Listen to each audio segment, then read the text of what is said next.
আসসালামু আলাইকুম। আজকে আমরা বের হয়েছিলাম চিকেন মোমো খেতে।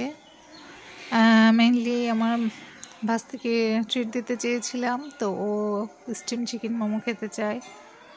তো মোমোর জন্য সাধারণত সমবায় মার্কেটের রেস্টুরেন্টগুলোই দেখি যে খুব ভালো রিভিউ দেয় এবং বাজেট ফ্রেন্ডলি হয়, তো আমরা ওখানে গিয়েছিলাম।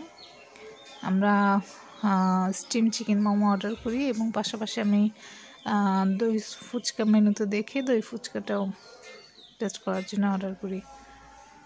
আমরা আগেও এখানে খেয়েছিলাম, এই আইটেমগুলো ভালো লেগেছিল। তো এই দিন আমরা অর্ডার করার পর যখন অপেক্ষা করছিলাম, প্রথমে এসে ওনারা দই ফুচকাটা সার্ভ করেন। তো ফুচকাটা দেখে আমার অনেক ইয়াম্মি লেগেছিল।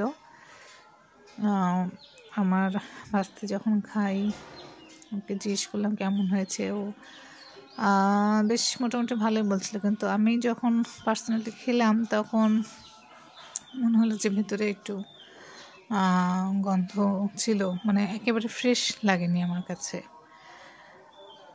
এরপরে আমরা চিকেন মোমোর জন্য অপেক্ষা করছিলাম। প্রায় আধা ঘন্টা অপেক্ষা করার পরে ওনারা এসে বলেন যে এটা আমরা ক্যান্সেল করবো কিনা, কারণ ওনাদের স্টিম নাকি রেডি নেয়। তো যেহেতু আমার বাস্তে এটাই খেতে চেয়েছিল জন্য আমরা সময় দিলাম, আমাদের হাতেও সময় ছিল, আমরা ঘুরতেই বের হয়েছিলাম সন্ধ্যার পরে। তো প্রায় 1 ঘন্টা পর ওনারা এটা সার্ভ করেন, কিন্তু আমরা আসলে টোটালি ডিসঅ্যাপয়েন্টেড হই, কারণ এটার টেস্ট বা ফ্লেভার কোনোটাই ভালো লাগেনি।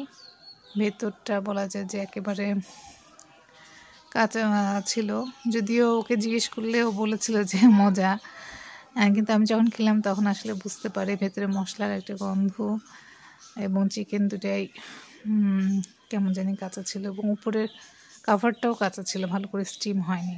তো আশা করব ওনারা এই বিষয়গুলো খেয়াল করবেন এবং নিজেদের রেপুটেশন ধরে রাখার জন্য এগুলোকে ইমপ্রুভ করার চেষ্টা করবেন।